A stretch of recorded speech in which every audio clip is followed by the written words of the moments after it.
वैद्युत द्विध्रुव को किसी बाह्य वैद्युत क्षेत्र में, और वो भी एक समान वैद्युत क्षेत्र में रखा गया था, है ना। इलेक्ट्रिक डाइपोल को किसी एक्सटर्नल इलेक्ट्रिक फील्ड में रखा गया था, और वो भी यूनिफॉर्म इलेक्ट्रिक फील्ड में, और उसके ऊपर कितना टॉर्क लगा, उस टॉर्क का फार्मूला कितना आया था भाई, टाउ बराबर पी ई साइन थीटा।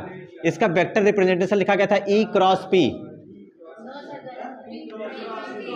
अच्छा इस पे सही, अब हाँ सही हो गया, अब सही हो गया, सही हो गया। I cross J equal to minus J cross I, अब सही हो गया।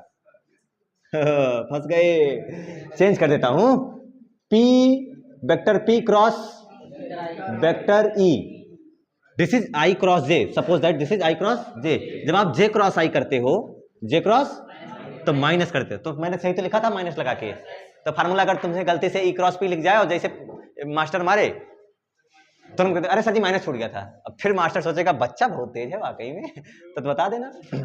समझ में आया माइनस क्यों लगा था?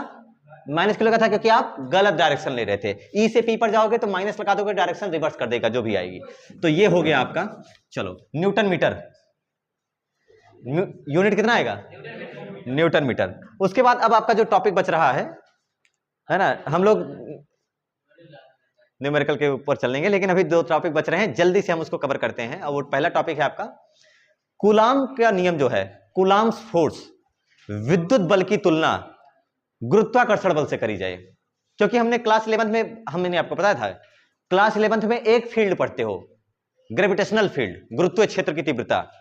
12th में दो पढ़ते हो, दो क्यों तीन भी पढ़ लेते हैं, विद्युत क्षेत्र, प्रेरित विद्युत क्षेत्र और मैग्नेटिक फील्ड यानी चुंबकीय क्षेत्र। तीन तीन क्षेत्र पढ़ते हो 12th में। फिलहाल प्रेरित विद्युत क्षेत्र बहुत कम सा टॉपिक है, but electric field and magnetic field बहुत भर भर के पढ़ना है पूरा।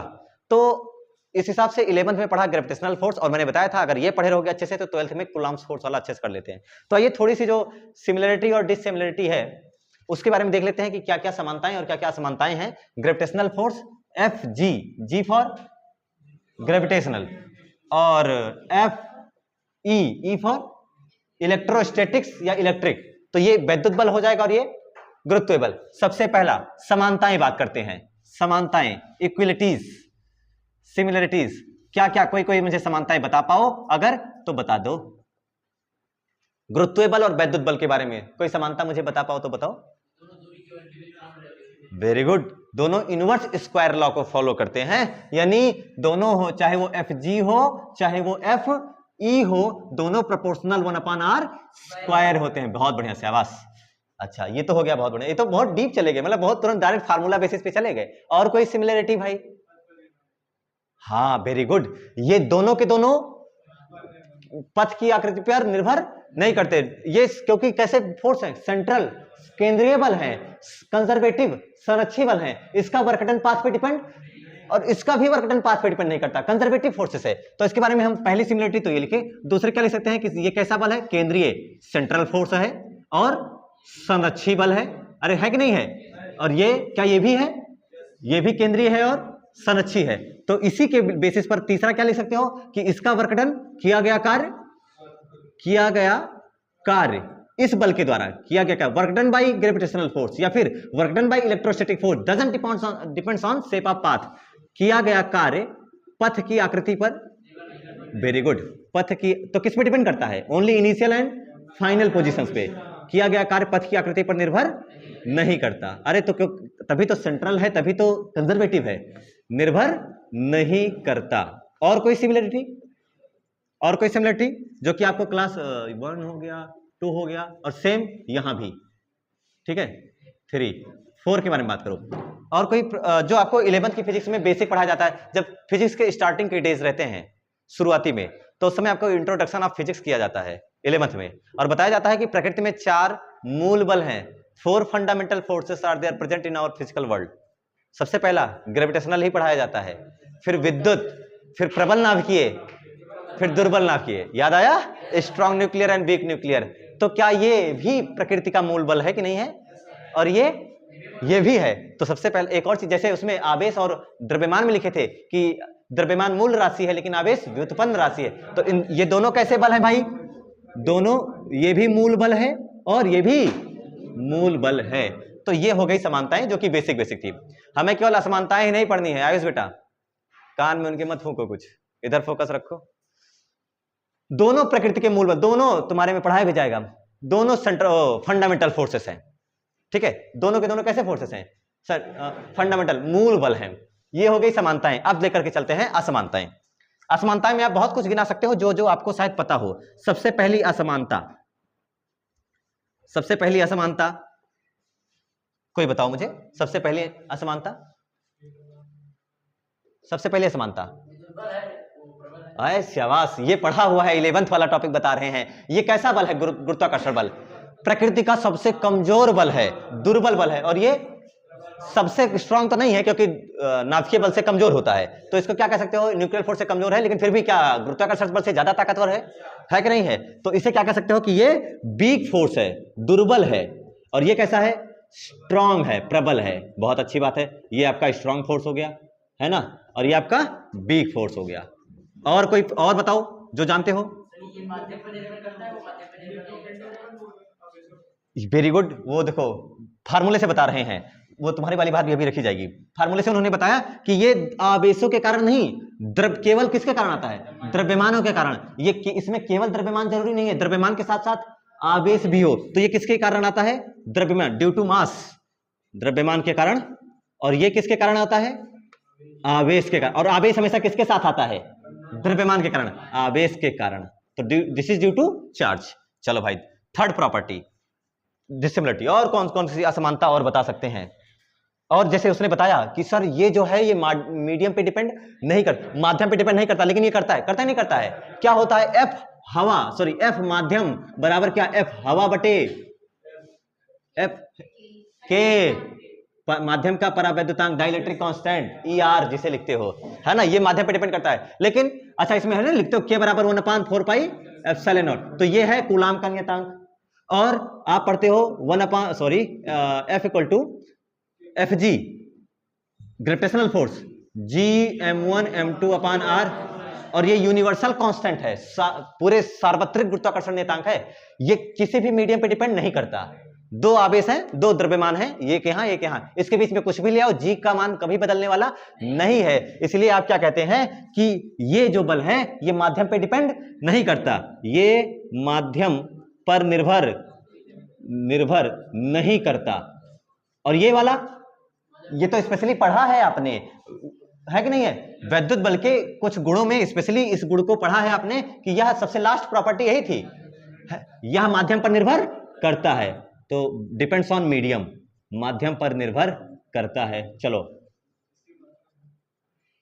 और चौथा, यूनिट को अगर छोड़ो, दोनों का यूनिट, इसका भी यूनिट, इसका भी, इसका मात्रक न्यूटन।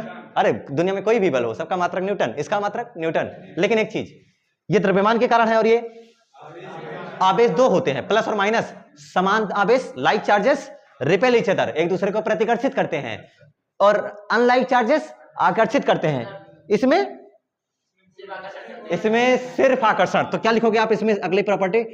सिर्फ या हाँ, सदैव आकर्षित, सदैव। इसका प्रकृति कैसी है? सदैव आकर्षण करने की। और ये वाला आकर्षण, अट्रैक्शन एंड रिपल्सन बोथ, आकर्षण और प्रतिकर्षण दोनों। क्लियर हुआ? और कोई प्रॉपर्टी जो आप बता सकते हैं जो आपको समझ में आ रही हो? नहीं नहीं नहीं, दिशा क्या? ये आकर्षण प्रतिकर्षण में दिशा भी कंटेन हो जाती है। Q1 Q2, तो जो FG है वो है G m1 m2 R square, ये हो गया। और हमने रखा FE, वो हो जाएगा K Q1 Q2 R square. Suppose क्या क्या रखने की बात हो रही है? 2 इलेक्ट्रॉन, है ना, 1 इलेक्ट्रॉन लो, इसका मास कितना होता है?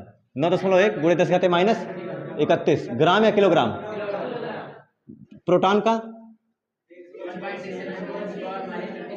-27 किलोग्राम।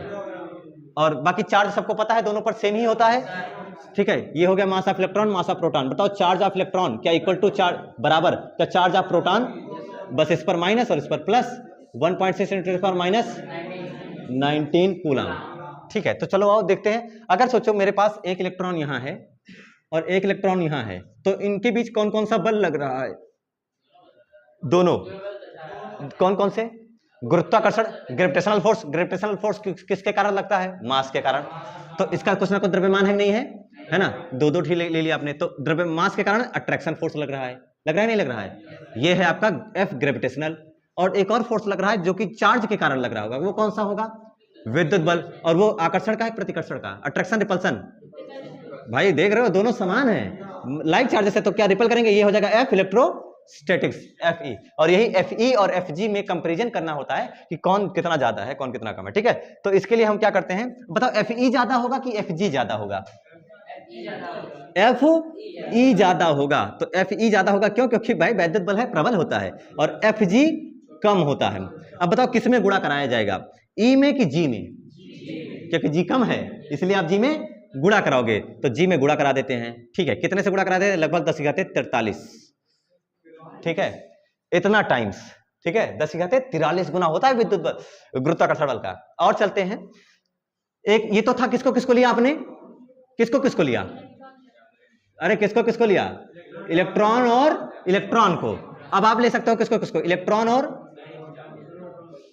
और प्रोटॉन को, है ना? तो इसके ये किसके लिए है? इलेक्ट्रॉन इलेक्ट्रॉन के लिए, इलेक्ट्रॉन प्रोटॉन के लिए F E equal to F G. ये लगभग आता है 10⁻39। कितना आता है? 39। अब कौन बचा? प्रोटॉन और प्रोटॉन। ठीक है, प्रोटॉन और प्रोटॉन दोनों पर पॉजिटिव चार्ज होता है ना। इसके लिए क्या याद कर लोगे, बताते हैं। एफ ई इक्वल टू हो जाएगा 10⁻36 या 37 लिखा होता है इंटू एफ जी। नहीं बेटा, जो लिख दिया वो रामबाण, परेशान नहीं। अब बताओ इसमें याद कर पाओगे?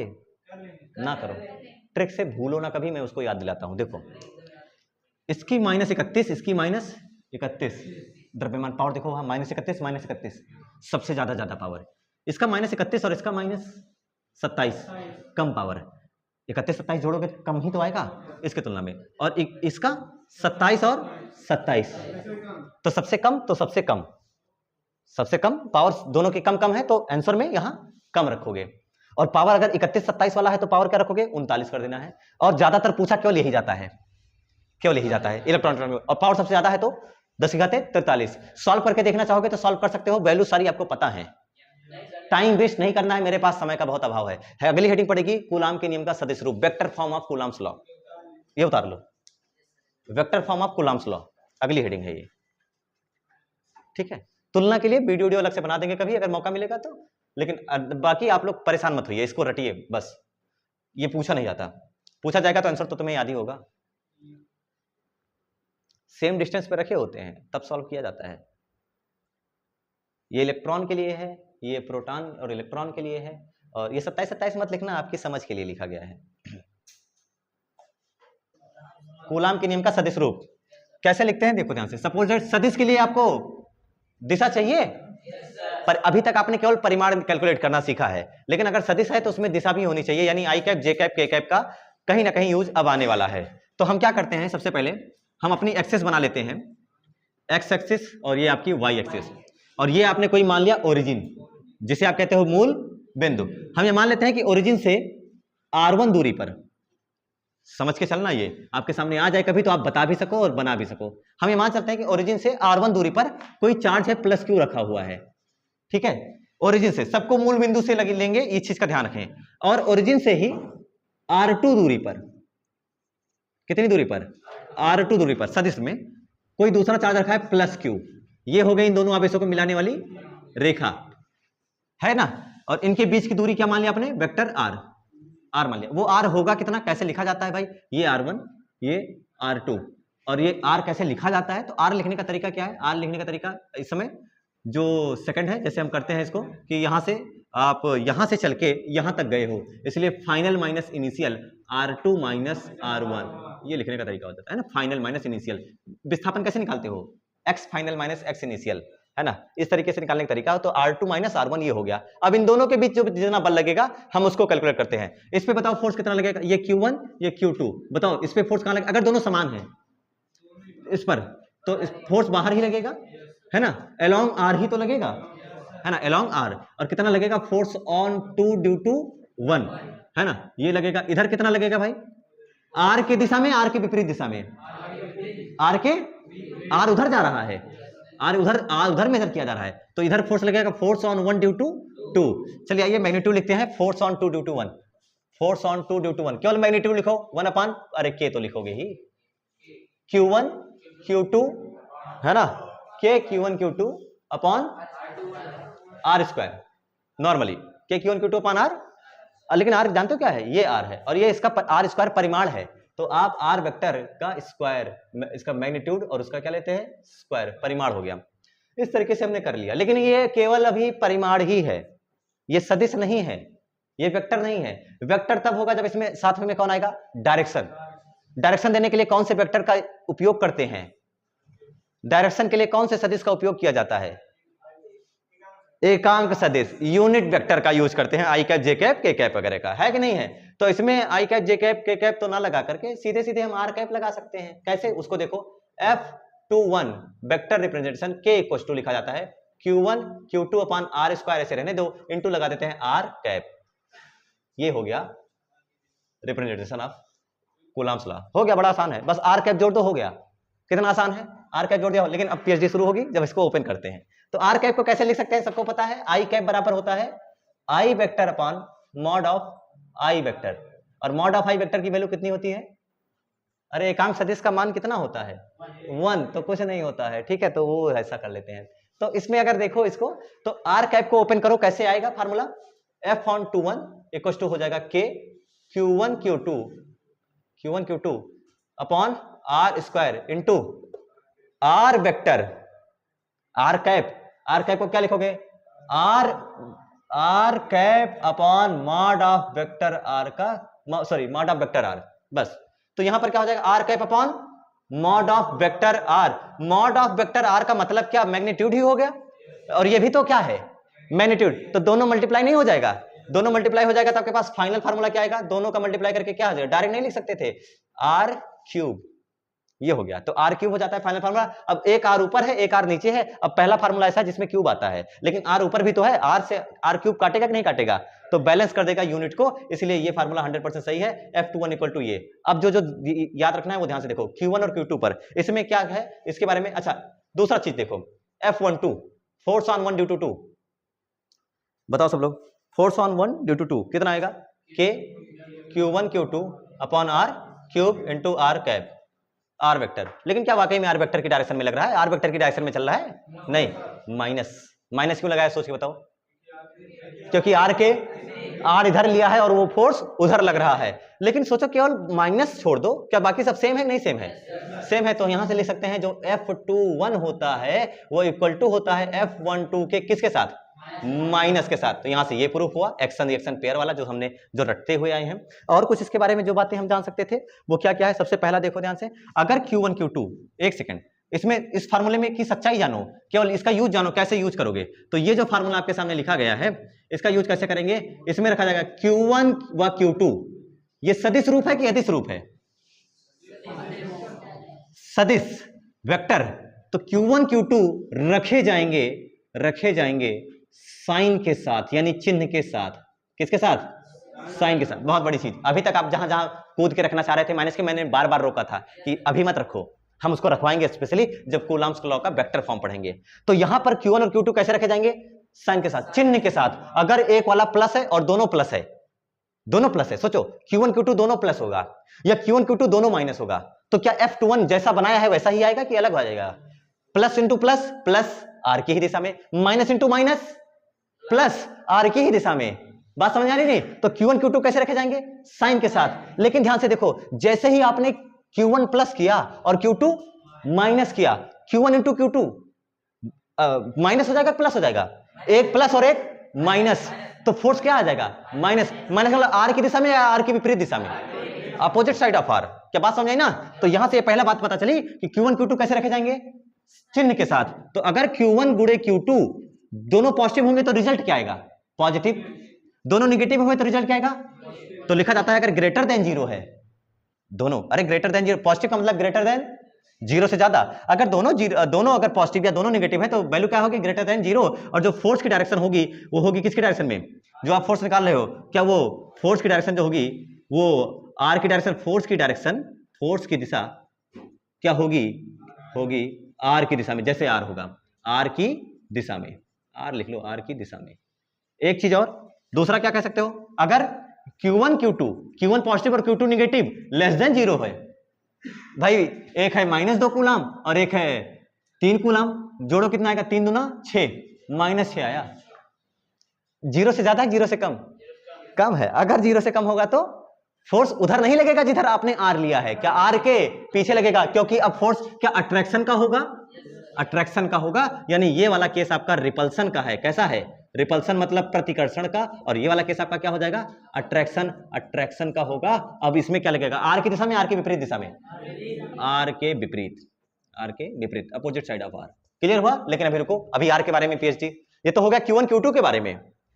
इसमें नया क्या आया, Q1 Q2 था, साइन के साथ रख दिया। एक और चीज बच रहा है, आर वेक्टर। आर वेक्टर कैसे करते हैं, तो आर वेक्टर के बारे में जानते हैं। इसमें पहला पॉइंट ये हो गया, दूसरा पॉइंट क्या रखेंगे, आर वेक्टर का हेड, आर वेक्टर का हेड जानते हो ना, जहां नोक जो मारो और किसी को लग जाए आर वेक्टर का हेड, एरो से मुझे याद आया, ये जो तीर है आगे वाली, आर वेक्टर का हेड कहां होता है, आर वेक्टर का हेड वहां होता है, रुको, जहां फोर्स निकालना होता है, और कैसे कैलकुलेट करेंगे, हमेशा आर वेक्टर बराबर R2 माइनस R1। यहां पर फोर्स पूछेगा तो R1 माइनस R2, मैंने यहां पर कैलकुलेट किया है इसलिए मैंने R2 माइनस R1 पढ़ा है। अगर मैं यहां पर कैलकुलेट करता तो उसको क्या लिखता, R1 माइनस R2। तो आर वेक्टर का हेड कहां होता है, जहां पर फोर्स निकालना होता है। ये दोनों इंपॉर्टेंट बातें, write whatever you want to write, जो भी उतारना चाहे उतार सकते हैं। ये था कूलाम के नियम का सदिश रूप, बहुत आसान है, कुछ भी नहीं है। न्यूमेरिकल कभी आएगा जन्म में तो देख लेंगे, अगर कोई पूछ लेगा तो आप ये फार्मूला लिख दीजिए या ये लिख दीजिए, ये सब लिख लीजिए।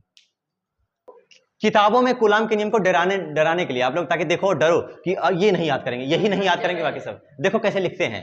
F21 इक्वल टू क्या लिखते हैं वो, हाँ ठीक है, K Q1 Q2 upon R2 minus R1 का cube into R2 vector minus R1 vector, ऐसे लिखा मिलता है।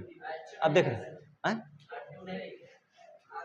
अच्छा R2, ये है किताबी फार्मूला, इस तरीके से किताब। अब बताओ ये सॉल्व करना आसान है, मतलब ये रटना, मतलब R2 माइनस R1 के R1 माइनस R2 थोड़ा डिफिकल्ट हो जाता है। और जब एक चीज याद रखना, 2 1 सेम चल रहा है, यहां 2 1 है, यहां 2 1 है, और यहां पे 2 1 है, सेम ही चल रहा है। अब इसी के बेस पर एक फार्मूला कर लेते हैं, और देखो मतलब एक numerical, suppose that we have a +2 coulomb charge here, और जिसका लोकेशन दिया गया है 3, 4, 5, कहां पर रखा है, 3, 4, 5, ओरिजिन से रखा गया है 3, 4 का।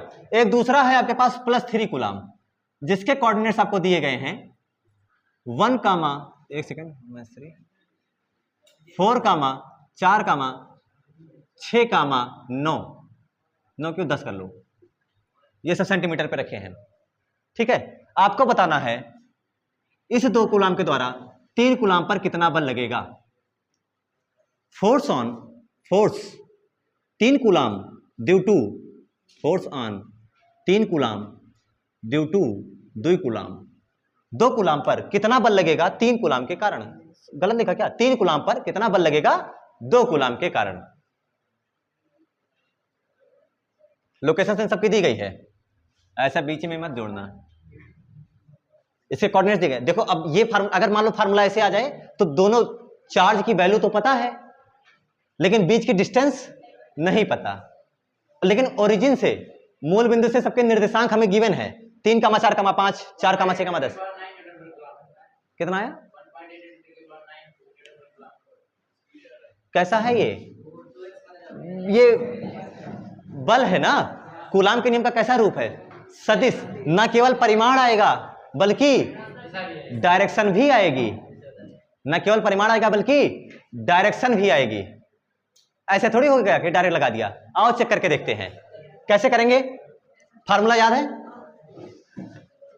Formula F equal to K Q1 Q2 upon R vector का क्यूब इंटू R वेक्टर, यही तो है। R वेक्टर का हेड Q1 Q2 कैसे रखे जाएंगे, साइन के साथ, पहला नियम लिखा था। Q1 Q2 कैसे रखे जाएंगे? साइन के साथ। और R वेक्टर का हेड कहां होता है? जहां पर फोर्स, बताओ फोर्स कहां पर निकालना है? 3 पर कि 2 पर? फोर्स कहां पर निकालना है? 3 कूलाम पर फोर्स निकालना है। तो क्या R वेक्टर का हेड यहां बना दिया मैंने, फोर्स ऑन 3 कूलाम। तो R वेक्टर आएगा कैसे? R2 minus R1, R vector बराबर R2 माइनस R1। तो R वेक्टर बराबर क्या आएगा? R2 कितना है? 4, 6, 10 माइनस 3, 4, 5। 4 में से 3 गया आई कैप, समझो इस चीज को। 6 में से 4 गया प्लस 2j कैप, प्लस आया तो प्लस। 10 में से 5 गया तो 5 प्लस 5k कैप। ये समझ में आया? क्लियर हो गया? अब आपको क्या कैलकुलेट करना है? फोर्स। आप कैलकुलेट कर सकते हो। कैसे लिखोगे?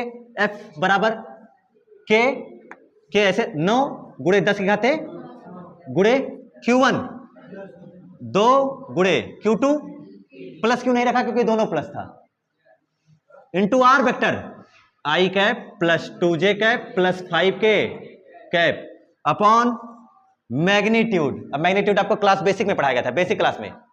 कैसे निकालते हैं किसी सदिश का परिमाण?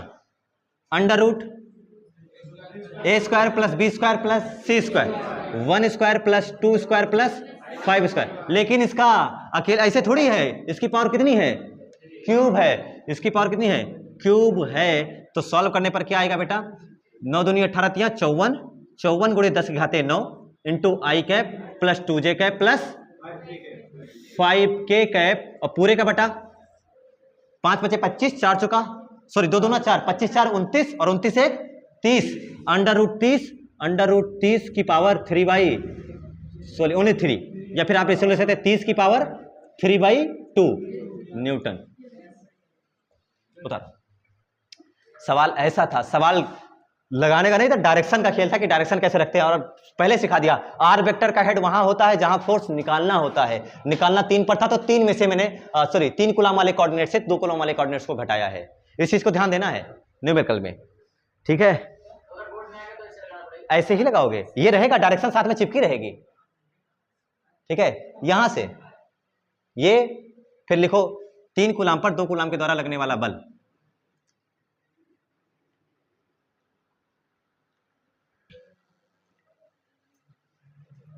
कल जो पढ़ा था उसको रिवाइज कर लें एक बार। अगर हमारे पास पहला चार्ज प्लस है और दूसरा चार्ज भी प्लस ही है, बताओ तीसरा, ये Q1 कर लो, ये Q2 कर लो, बताओ तीसरा चार्ज कहां लाएं? उस पर नेट फोर्स 0 हो। बताइए तीसरा चार्ज कहां लाएं जिस पर नेट फोर्स 0 हो?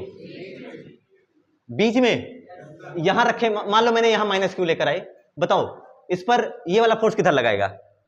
लेफ्ट या राइट?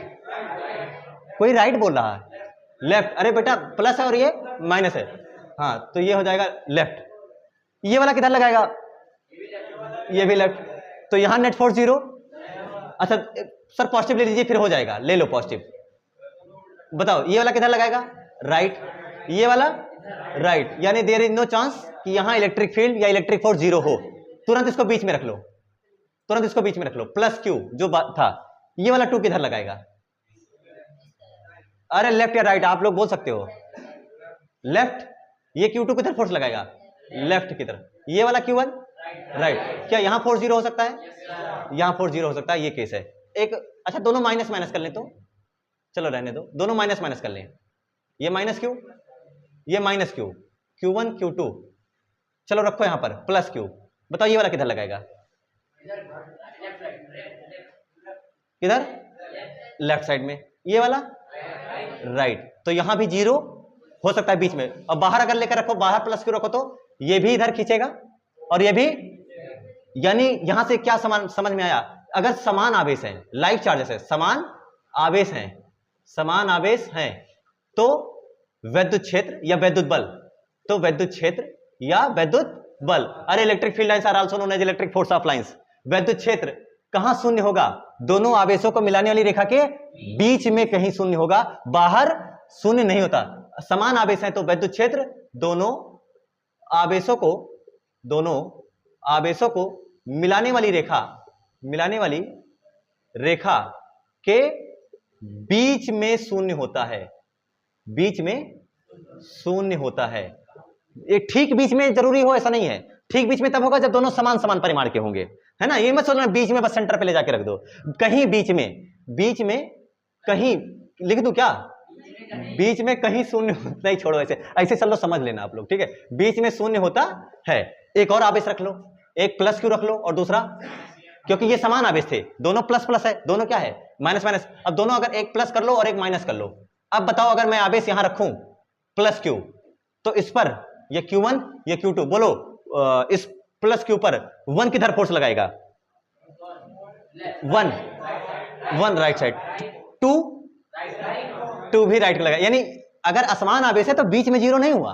तो आओ बाहर रख के देखते हैं, बाहर रखो, किधर रखें, लेफ्ट में रखें या राइट में, भाई यहां रखो, यहां रख के देख लो, Q प्लस क्यू, बताओ ये वाला किधर लगाएगा, राइट को फोर्स लगाएगा क्योंकि रिपल्सन होगा, प्रतिकर्षण होगा। माइनस वाला लेफ्ट को फोर्स लगाएगा, यहां जीरो हो सकता है क्या, सेम इधर भी जीरो हो सकता है। इसका मतलब है यहां पर हम क्या लिख सकते हैं, जो कॉन्सेप्ट हमें समझ में आया कि अगर असमान आवेश हो, अनलाइक चार्जेस हैं, असमान आवेश हो हैं, तो विद्युत क्षेत्र दोनों आवेशों को मिलाने वाली रेखा के सेम, यहां तक देखो मैं अंडरलाइन कर देता हूं, दोनों आवेशों को मिलाने वाली रेखा के, यहां लिखा है दोनों आवेशों को मिलाने वाली रेखा के रेखा पर बाहर,